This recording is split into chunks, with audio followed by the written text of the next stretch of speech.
سلامونه او نیکې هیلې ټولو افغانانو ورونو ته. نو دا خو به تاسې پېژنئ ځلاند ازادۍ په نوم باندې او ځلاند ازادۍ په نوم باندې چې په پولیسو کې کار کوي. عکسونه بیا ته نور هم وښیم دا. نو په دې باره کې به زما خپرونه او تاسې سره به زه ډېر په تفصیل سره نن خبرې کوم چې افغانستان ولې وران دی، یا ولې زموږ ستاسې وطن جوړېږي نه، یا ولې موږ د دې بدبختیانو سره مخ یو. د ټولو نه اول خو زه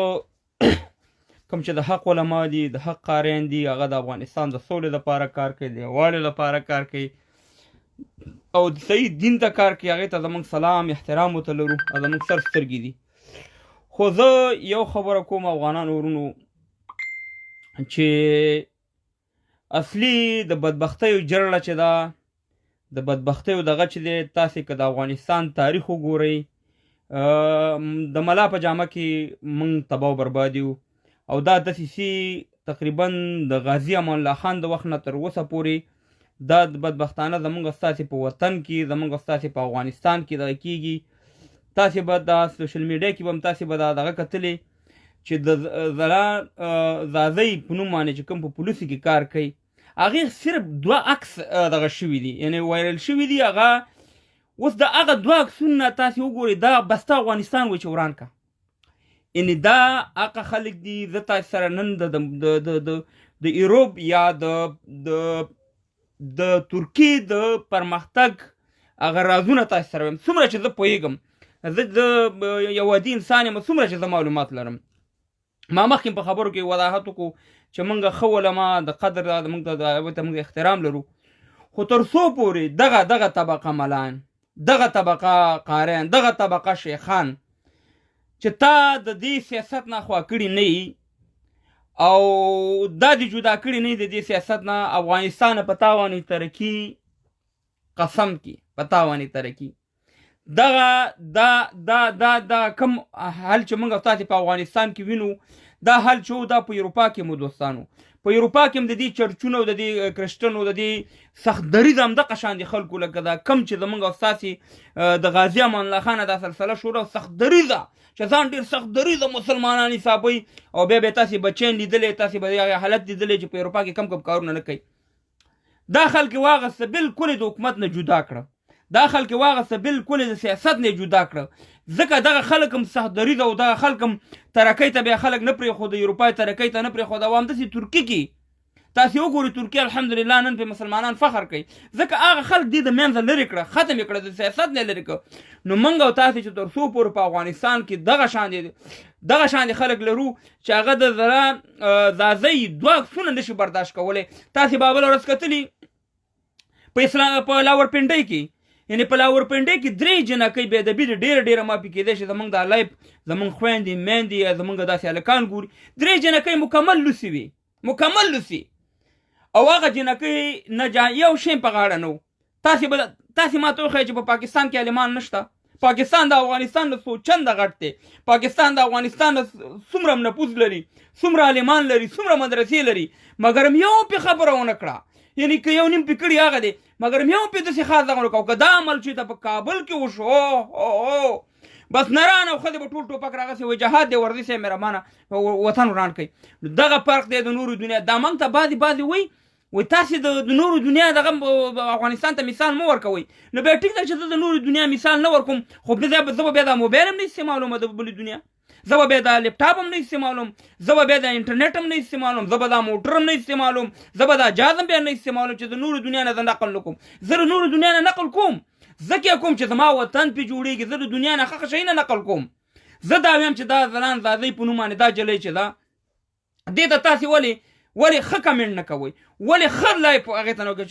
چې یا خور یې لور یې یا افغان یو جلۍ یو ښځې ته ولې دغه کم لباس چې تا کړی، دا کومه انداز چې تا اختر کړی، دا هم د اسلام د نګاه نه هم د افغانۍ د دود دستور د حسابه دا صحیح نه دی او زه هم ورته صحیح نه ویم. خو که ته راځې ته غلط کمنټونه هغې ته لیکي ته راځې هغې پسې لایف راځې چې مهربانه دا خو وروره وګورئ ښځه په پولیسو کې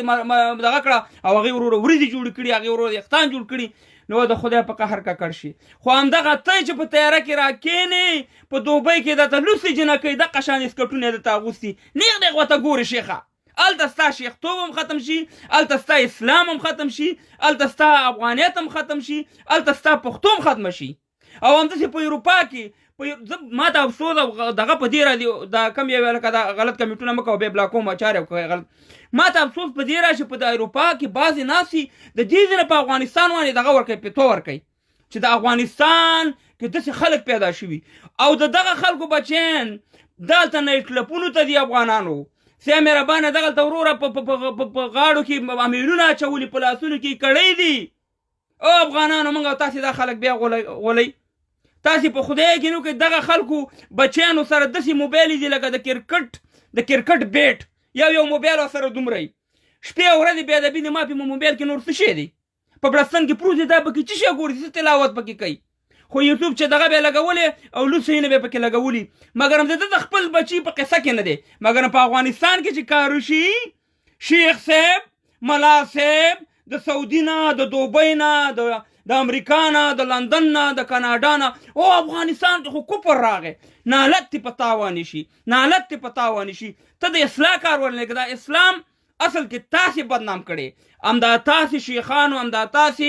بې اودسته ملیانو تاسې د اسلام شرمولې قسم په خدای که افغانانو د اسلام دومره شرمولې څومره ضربه چې تاسې افغانستان ته ورکړه دومره نه ضربه امریکا ورکړي نه ولاکې وروس ورکړي او دا د هغه خلکو بچیان دي افغانانو دا د هغه خلکو بچیان دي چې د غازی امان الله خان چې یو داسې حکومت و چې افغانستان باندې نن اروپا وي دا د هغه خلکو بچیان دي د نن هم راځي په افغانستان وانې په د کوپر پیتو ورکوي په داود خان د کوپر پیتو ورکه په تیرشی د کوپر پیتو ورکه په غازی امان الله خان د کوپر پیتو ورکه د غازی امان الله خان کې داسې امن و چې یو عسکر یو ولسوالۍ ته بستو یو ولسوالۍ کې به څلور عسکرو افغانانو زه تاسو ته صحیح تاریخ ویم په یو ولسوالۍ کې به څلور عسکرو غونډه ولسوالي وي هغې ورسره مهربانه کنټرولوله په یو په ولایت کې په یو ځای کې نه چا غلا کولی شو نه هېڅ شی کولی شو دا کابل هغه کابل و دا کابل جان هغه کابل و چې دې کابل ته به امریکایان چکر ته راتله انګریزان به چکر ته راتله پنجابیان به چکر ته راتله هندوان د انډیا نه سیکان سریلانکا نه د دنیا نه به خلک راتله چکر ته هر سړي خپله مسلماني هم کوله او د کفارو پکې خپل څه مهربانه دغه معلوم ته ما ته ووایه چې هغه افغانستان ښه و که د اوسنی افغانستان ښه دی دا ستا د لاسه برباد شو ستا د دې پیترو د لاسه ستا د دې بېځایه ټاپو د لاسه چې ته یو ځلان زازی یو عکس نشي برداشت کولی و په سترګو ړوند شي و په 22مه صدۍ ده موږ ډاکټرې ته هم ضرورت لرو موږ معلمې ته هم ضرورت لرو موږ پولیسې ته هم ضرورت لرو موږ هر یو ته ضرورت لرو ځکه د وخت تقاضا ده دا وخت داسې دی او که اسلام ورته اجازه نه ورکړي بې ووایه اسلام د دې اجازه ورکړي ته نن راپاسېږي صاحب مهربانه یو ځلانې زازۍ په دغه باندې وروره غلط کمنټونه کې او ځانه د مفتي جوړ کړی د فتواګانې ورکې چې دا فاسق نظام او دا پلانې نظام چې صاحب مهربانه دغه داسې عکسونه دي د خدای په قهر ککړ شي چې کله دې ښځه ناجوړه شي کله دې ښځه ناجوړه شي د اولاد بیماره شي بیا وروره ډاکټر ښځې پسې ګرځې او د هغې نه مخکې ډاکټره نه پرېږدي د هغې نه مخکې معلمه نه پرېږدي چې څه خپله لور معلمې ته ولېږي دلته راشه په اروپا کې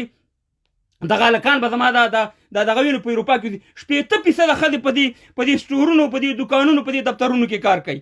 80% ټول کاروبار د ښځو په لاس کې دی ولاکې ورته نه څوک په بد نظر ګوري ولاکې ورته نه څوک څه ویلی شي خپل زندګي د خپل لباس یې د خپل حساب کتاب دی مګر هم تا د افغانستان نه یو اور دغه کړی دی چې لږ خبره پکې وشي شیخه راپاسېږي په افغانستان باندې فتواګانې ورکې زما افغانستان دې تباه او برباد کو او همداسې د تبۍ طرف ته روان کړی همداسې دې روان کړی تبۍ ته ستا د اسلام خو ما په 2 نوي کې ولیدو تا د اسلام د دغه لاندې کم ظلم و چې تا ونه کو ستا دا هر څه ما په 2 نوي کې کتلي دي ته په ما باندې بیا مه ګوره ستا حالت ما کتلی دی چې تا د افغانستان د کم طرف ته یې ویوړو نو دوستانو چې تر څو پورې دغه ما مخکې د دې ذکر وکړو د ټولو علما نه ښیم ځکه بعض ټیم دا خلک د دې دغه نه غلطه زه د حق علما صحیح علما ته احترام لرم خو د افغانستان او د اسلام چې په افغانستان کې موږ او تاسې غټ دشمن چې دی دغه ملا او دغه بې اودسه شیخان دي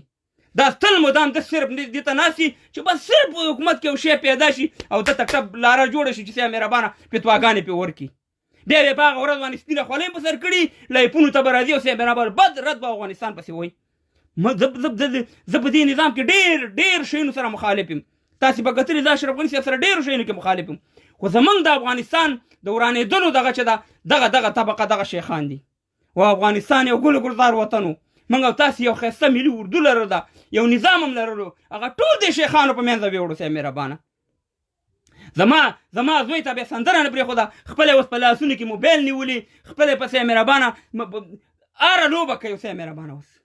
روسیې ته ده مسکو ته دغه لندن ته راځه امریکې ته ده بل دې ته ده هلته لوسې جنکۍ ټول هر څه صحیح دي خو په افغانستان کې یو عکس ایستل چې دا کفر دی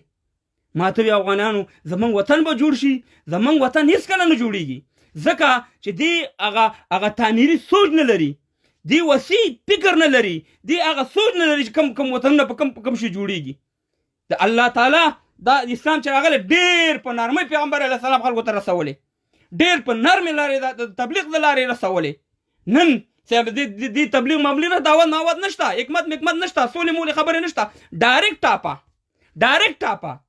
خپله بیا وروره مشران بیا هلته وروره ناستي لیډران بیا ناستي په زرهاو په لکاو افغانۍ وژلي دي هغه ګناه نه ده خو که یو ځلان زازی یو عکس راغی صاحب مهربانه او صاحب مهربانه کفر وشو تاسې وانې دې نالت شي تاسې خپل بچي خوندي کوي په دې اروپا کې تاسې خپل بچي په دې عربي ملکونو کې دا کوي چې د عایشۍ غټې اډې چې دي په دې عربي ملکونو کې دي تاسې په کم جرأت باندې په افغانستان په نظام او دغه شان د یوې افغانې جلۍ په سر باندې ټول نظام ته یا ټول دغه ته بدې ردوي وایي تاسې ته شرم نه درځي بې حیا خلکو تاسې په هغه پینډۍ چې د هغې پینډۍ په ټوپک باندې تا په 2 نوي کې دا ټول نظام او دا ټول د افغانستان جنازه دې ویستله د هغې په دغه دې ورور صاحب مهربانه او هغې کې چې 3 جنکۍ لوسې راوتې په هغې خبره نه کوي موږ په دې منافقت ستاسې پوهېږو افغانانو ما مخکې مې ویلې قسم په خدای دی چې په موږ باندې ترقي هېڅکله به موږ ترقۍ طرف ته لاړ نه شو ګوره د داود خان حکومت تاسې هغه ویډیوګانې وګورئ د ظاهرشاه د وخت ویډیوګانې تاسې وګورئ د غازي امان الله خان د وخت ویډیوګانې وګورئ چې په افغانستان کې د ترقۍ نوم اخیستو په افغانستان کې د ټکنالوژۍ نوم اخیستو په افغانستان کې د پرمختګ نوم اخیستو وروره دا خو زمونږ اوس خو د انټرنیټ زمانه ده زه داسې نه وایم چې دا ځاناندازۍ دا کار چې دی دا زه تایید کوم ګنې زه ورته څه ویم خو زه وایم چې د دې په ځای چې موږ منفي هغې ته کمنټونه وکړو منفي هغې پسې خبرې وکړو ولې ورته په دعوت کار نه کوو هغه به په دې خوشحاله شي داسې به نوره خویندې زموږ خوشحاله شي موږ وروره ډاکټر هم غواړو موږ وروره نورې ښځندې هم غواړو چې د افغانستان په دغه ته راشي په پولیسو کې راشي موږ وروره معلمانې غواړو موږ وروره صاحب مهربانه د ملا په ځای باندې ښځه عالمه غواړو چې د هغې نه جنکۍ سبق وایي ملا بلکل نه غواړو چې جنکو ته سبق وایي هېڅ اسلام د دې اجازه نه ده ورکړې چې ته غټ جنکو ته سبق ووایه موږ دا شان خلک غواړو موږ غواړو چې وروره صاحب مهربانه د کابل په هوایي میدان کې ښځو سره وروره که تالاشي وي که پوښتنې ښځې نه وکړي دا ضرورت دی دې وخت خدای هم تباه و برباد کا خپل هم انټرنیټ لاس کې نیولی موبایل هم لاس کې نیولی بېادبي دې ما پې د ورځې پکې 2.5 لوس عکسونه ګورئ هغه تاسې ته نه ښکاري هغه تاسې او خو چې لږ ټک په افغانستان کې وشو صاحب مهربانه د افغانستان هم راته جومات جوړ کړی د واره صاحب مهربانه ور ټاپې دې ولګوي په خپل هواد باندې تاسې خو په دې ټاپو باندې تاسې خو په دې شي باندې د افغانستان تباه و برباد کو بچیان هم هغه د اسلام غټې دعوې هم چې کولې بچیان هم هلته ماډل دي بچیان هم دلته وروره کلپونو ته دي تاسې داسې خبرې مه کوئ داسې خبرې هغه خلک کوي چې هغه واقعي مسلمانان هغه واقعي افغانان هغه واقعي په دې وطن خفه کېږي نو تاسې وطن پروش ستاسې لیډران تاسې ټول خلکو پېژندلي هستئ بلکل موږ د دې جلۍ پوره ملاتړ کوو د ځلانزادي او دغه شانې موږ نورې پولیسې هم غواړو چې په افغانستان په حکومت دا غوښتنه کوو چې په پولیسو کې نورې ښځې هم راوله موږ ویو چې باید د اسلام او د افغانیت د کلتور د مطابق دغه جوړی خو موږ یې غواړو ښځې باید چې ښځې ته دې په کم نظر ګوري بېادبي دې ډېره معافي بېادبي دې ډېره معافي زه ډېره بښنه غواړم صرف د کونیستوب په نظر ورته ګوري بل نظر نشته چې دا ښځه مور ده دا ښځه د چا خور ده دا ښځه د چا عزت دی بس دا یو نظر یې دی په سترګو بس دغه شان یې ورته نیولي که تا ته دومره حیا درځي او دومره درکې غیرت چې دا په ښځو باندې په لکه روپۍ ورورلی په دې باندې راشئ په دې باندې مبارزه وکړئ چې په کم اسلام کې راغلي دي چې په ښځه باندې لکونه افغانۍ اله دا په کم دغه کې راغلي چې تاسې د ښځې د سبقونه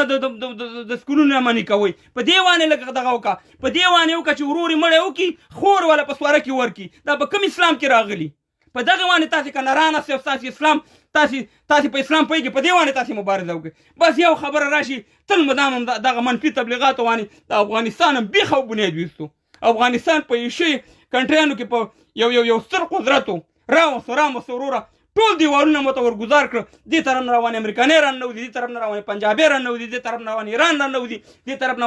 روانې روسیه راننوځي همدا ستاسې د شیخانو د لاسه همدا ستاسې د منافقینو د لاسه خولۍ به په سر کړي سپینې په دې سپینو خولۍ او په دې ګیرو خلک غولوئ موږ خولۍ او ګیرو ته احترام لرو پیغمبر علیه السلام سنت دي ما خپله لږه پرېښي خو د تاسې منافقین زه تاسې ډېر ښه پېژنم ستاسې حیثیت موږ پېژندلی تاسې هغه د انګریزانو د وخت د غلامانو بچي هستئ چې د غازي امان الله خان باندې تخ وروره واړولو تاسې د هغه خلکو بچي هستئ چې د داود خان په خلاف باندې تاسې وروره یو مسلح جنګ شروع کړ تاسې د هغه خلکو بچي هستئ ستاسې مخونه موږ ته معلوم دي نو افغانانو ورونو په خدای یقین وکړه چې د سړي ډېر سخت افسوس ورشي او بیا خصوصا چې زه په اروپا کې اوسېږم ما ته هر څه معلوم دي خو دا یو شی ما ته نه ښکاري دلته ژوند هم کوم د دې وطن پیسې هم خورم دلته مې وروره لورګانې وروره په مکس مکتبونو کې سبقونه مو زامن مې هم دسي ټول هم دسي او په افغانستان کې معمولي شی چې دی ما ته بیا کفر ښکاري نو دا تاسې خدای تاسې خپله قضاوت کړئ چې دا کم انصاف دی تاسې په دوبۍ کې ورشئ بې ادبي دې مافي په دوبۍ کې ورشئ چې په کوڅه کې تېرېږي ټکټ دله درکوي راځه وروره دا د بدکارۍ اډې موجود دي دا هغه ځینه صاحب مهربانه یو او بل دي د افغانستان په خلاف باندې دغه کوي ولې د افغانستان نه پرېږدې په قلاره ستاسې همدغه فتواګانو بې ځای فتواګانو ستاسې همدغه بې ځای شینو افغانستان تباه او برباد کړو نن د اسلام نوم هم تاسې وشرمو د افغانیت نوم هم تاسې وشرمو د ګیرې نوم هم تاسې وشرمو د ملا نوم هم تاسې وشرمو د قاري نوم هم تاسې وشرمو هر شی هم وشرمو پټګی هم وشرمو هر څه افغانستان صرف همدا تاسې شیخانو کمونیست روزانه اوس راځي او د کمونیستي خبرې کوي کمونیستي اوس په مسکو کې ختمه ده مګر په افغانستان کې دی اوس هم را ژوندي کړي پلانې کمونیست بستانې طالب پلانې خلقي بستانې مجاهد ټول عمر په دې خبرو زموږ تېر شو خدای دې دا ټول ستاسې سر وخوري اوس خبره د وطن کوه وطن کم طرف ته روان دي د کوم روزانه هم د څومره جنازې د وطن ورور صاحب مهربانه زموږ دي کونډې یتیمان په کابل کې وګوره په جلال آباد کې وګوره په خوست کې وګوره په نور ځایونو کې په دې باندې باید موږ او تاسې کار وکړو بس منفي تبلیغاتو ته ټول ناست هستئ د خدای په قهر ککړ هستئ او همداسې به ورځئ تاسې همدې قبر ته دغه د عذابونو سره به ورځئ ځکه چې تاسې خپل وطن سره مینه نه لرئ تاسې خپل وطن سره محبت نه لرئ تاسې د دې وطن سره هغه سړی چې د خپل وطن سره محبت مینه نه لري او بېایمانه تاسې بېایمانه هستئ تاسې ولې کوئ د خدای ظالمانو په لاهور کې به ناست هستئ د ایله منډۍ په دې کې راځي د په افغانستان باندې به فتواګانې ورکړي همدا ته افغان بیا ورکړي همدا ته پښتون بیا ورکړي هغه راته یو شی دغه نه ښکاري خو په افغانستان کې وروره کفر دی په یو لایف کې ما ویلې هغه ویډیو به تاسې زما کتلي ما هغې کې ویل چې راځئ چې د افغانستان ټول جومات کړو ګر چاپېره د دیوال چاپېره کړو نه پکې پکټري پرېږدو نه پکې وروره صاحب مهربانه ملي اردو پرېږدو نه پکې شفاخانه پرېږدو نه پکې مکتب پرېږدو بس جومات یې کړو چې وځو صاحب مهربانه سپلۍ به بار پرتې اچو به او چې بیا راننوځو سپلۍ به بار وباسو راننوځو جومات یې جوړ کړې بیا نور څه شی دی ځکه چې وروره که ته د 21مې صدۍ که چې سره مخکې ځې دنیا سره د ځان سیل کې ته د بېادبي دې ډېره مافي ته چې دغه جوابچه وکړي چې دا کوم ټیشود باندې ځان پاکې دغه هم د کافر دی دغه هم ته نشي جوړولی ته چې شی ته خپل حیثیت یې ماته وښیوه چې ته راځي دومره غټې فتواګانې ورکې او بیا صرف افغانستان کې دغه راغلی اسلام راغلی په دې نورو دنیا کې نشته دی نو خبره ده افغانانو قسم دی چې سړی ډېر خفه شي قسم دی چې سړی ډېر درد کوي چې د خپلو دغه بې اودسه شیخانو دغه فتواګانې دا بې ځایه دغه وینم په د افغانستان په باره کې ما ته ډېر افسوس راشي دا ما تاسو ته مخکې ویلي چې دا د هغه خلکو بچیان نوسیان دي چې د غازي امان الله خان په خلاف فتوا د داود خان په خلاف فتوا د ظاهرشاه په خلاف فتوا دا د هماغه خلکو بچیان دي دې نن هم نه غواړي چې افغانستان پرمختګ وکړي ځکه چې د دې بچیان ټول په خارج کې ناست دي مزې کوي د میلیونونو روپو ګاډي کې ګرځي بنګلې دي کورونه دي ژوند زندګي لوسی جنکۍ دا ټول ورته وروره موجود دي په افغانستان کې. وروره ته معمولي خبره وشي چې هله ځاځی چې دی وروره خولۍ په سره کړې د عسکري خولۍ او دلته یې وریځې کې دغه لګي. کفر وشو، کفر دی چې دا کار یې وکړو. تا ته خیر ته افغانستان ته څه خدمت کړې؟ ته ما ته خپل خدمت دې وښیوه. د اسلام ټیکهداره ته دې ما ته خدمت وښیوه که ته افغانستان ته خدمت کړې. تا خو ته افغانستان تباه کړې. ته خو پردی مزدور وي، اوس هم راځي مزدور وي، پرون هم پردی مزدور وي. نو افغانانو قسم دې خورمه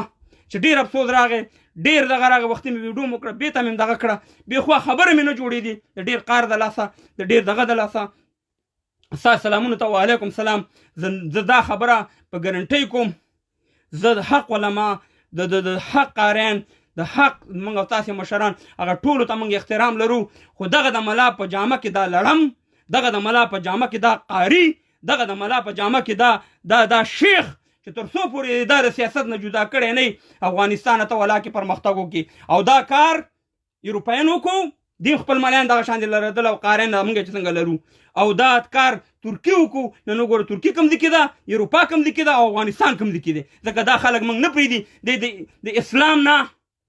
د اسلام نه وروره چاقو جوړ کړی، ما په ګېډه کې وخي خپله پې وروره مڼې میده کوي خوریا. دا حال به تاسې لیدلی. نو خبردار افغانانو ورونو، د لرو به ټول افغانانو پښتنو ته ویم چې د دې خلکو په خولې وانئ، پام کوئ چې عملونه ونه کوي. د مخکې موږ غولولي د غازي امان الله خان په وخت کې، د داود خان په وخت کې هم غولولي، د زیارشاه په وخت کې هم غولولي، د هغه انګریزانو په وخت کې هم دې غولولي. دې ته به تنخواګانې د دې لندن نه تلې، زه په دې لندن کې یم والله چې دې ته به د نسوارو پیسې هم د دې لندن نه تلې. په خدای کې نو که چې دې ته به د چکلیټ پیسې د دې لندن نه تلې دغه ملیانو ته. دا ټول خرڅ شوي، دا ټول ورپلوري شوي. که ډېر یقین نه راځي ورشئ د ولی خان صاحب خبره واورئ. خان عبدالولي خان هغه وایي چې زه دغه ته تلمه باجوړ ته، وایي موټر کې ناست وی، هغه سړي سره د اویا ملیانو تنخوا د لندن نه راغلې وه. دا په ریکارډ خبرې دي. د غازي امان الله خان په خلاف چې کومه فتوا ورکول شوې وه د هغې د حکومت په خلاف، هغه د دې فضلالرحمن مولانا فضلالرحمن په کور کې وه. په هغې وانې وروره په لکاو دغه هغې وخت کې هغه 100 روپۍ. نو دا ټولې وروره، دا ټولې موږ ته دسیسې جوړېږي. دا ټولې وروره موږ نه غواړي چې پښتون افغان په مخ کې لاړ شي. ډېرو خیر اوسئ. ځلان ځاځی تا ته سلام، ښه کار دې کړی چې پولیسو ته راغلي، زده کړه دې په ترکي کې کړې ده. دغه کم دغه چې دې کړی د دې عکسونو نه دغه وکړه، یا یو بخښنه یو ټویټ وکړه او خپلې وظیفې ته دوام ورکړه. او ستا په شان د ډېرو افغانانو جنکو ته ښځو ته موږ ضرورت لرو چې د افغانستان په نظام کې راشي، په د افغانیت په جامه کې، د اسلام په جامه کې. هېڅ مشکل نشته دی. دا تاسې هم اسلام تاسې ته اجازه درکړې، هم تاسې ته انسانیت اجازه درکړې ده. او د دغه شیخانو په نظر کې صرف او صرف مخکې ما ویلې چې صرف او صرف غلط فکر، غلط سوچ دی، مثبت سوچ نه لري. دا ورور نه د اسلام په لار روان دي او نه ورور سره مېران د دیموکراسۍ په لار روان دي. دی همیشه په خپل سوچ فکر روان دي. اولادونه چې شي کوي هغه دې کوي. خو په تا ما باندې وروره قیامت راښکته کړی. ما تا ته نه موبایل پرېږدي، نه ټي وي پرېږدي، او خپله وګورې حالتونه یې څنګه دي. نو همدغومره زما لایف افغانانو، تاسې د الله عزتمن او خوشحال لري. او انشاءالله زه به لایف په بعضې وخت راځم. خو یو خبره کومه چې زه دا لایفونه ډېر نه ما دغه نوي منافقین چې را پیدا شوي، نوي منافقین په دې فیسبوکو کې ټول نه ښیم. داسې نوي تاسې به وګورئ. یو څو ورځې پس د دې دا مخونه به تاسې وګورئ چې دا افغانیت ته څومره خدمت کوي، دا حکومت ته څومره خدمت کوي، دا طالبانو ته څومره خدمت کوي. تاسو به په خپله دا خبرې ټولې راشي. په دې باندې مخکې ما یو ځل لایف کړی، زما لایف شته دی، یو میاشت دوه مخکې ما ویل چې دا منافقت دپاره دلته ناست دي، دا نه د طالبانو ملګري دي، دا نه د حکومت ملګري دي، دا نه وروره د افغانستان د خلکو حکومت د دې خپل مفادات دي چې کوم دي کې تله درنه ټوپ هلته ځان ور واچئ. خو زه حکومت ته مې یم، طالبانو ته مې یم، ولس ته مې یم چې د دې په خبرو ونه غولېږئ. دا هغه منافقین دي چې دوی صرف خپل ځان مشوري او صرف خپل مفادات او بزنس دی. دې ته هم ډېر پامي، که طالبان ورونه مې دي او که حکومت هم دی، که نور څه ډېر د تبلیغاتو والا پسې لاړ نه شي. د دې ویډیوګانې د شي نه مه شیر کوئ، ځکه چې د دې صرف او صرف منافقت کار دی. او تاسې ته به آینده کې د دې ډېر ښه معلومات وشي. ورځ په ورځ به د دې دا مخونه تاسې وپېژنئ چې دا څومره د افغانستان ترجمن دي او دا څومره افغانانو ته د خپل وطن پرمختګ غواړي. دوی خپله ناستې په خارج کې شومشلتونه کوي او هلته افغانان په خپلو منځونو کې په جنګ اچوي. نو الله دې وکړي چې زما په خبرو زما افغانان یا زما دا زلمي پوه شوي چې د افغانستان ترقي مخه چې نیولې ده دغه طبقې خلکو نیولې ده چې همیشه ټاپې لګوي، همیشه د کفر ټاپې لګوي، ته پلانې ته بیستانې. نو رب العالمین دې دغه خلکو نه من خلاص کړي، رب العالمین د دې دنیا نه رخصت کړي چې زموږ افغانستان په پرمختګ او په ترقۍ سره لاړ شي. په الله سپارم. ښه وخت ستاسې سلامونو ته. وعلیکم سلام. عزتمن شئ. په خدای په امان. انشاءالله بیا به خبرې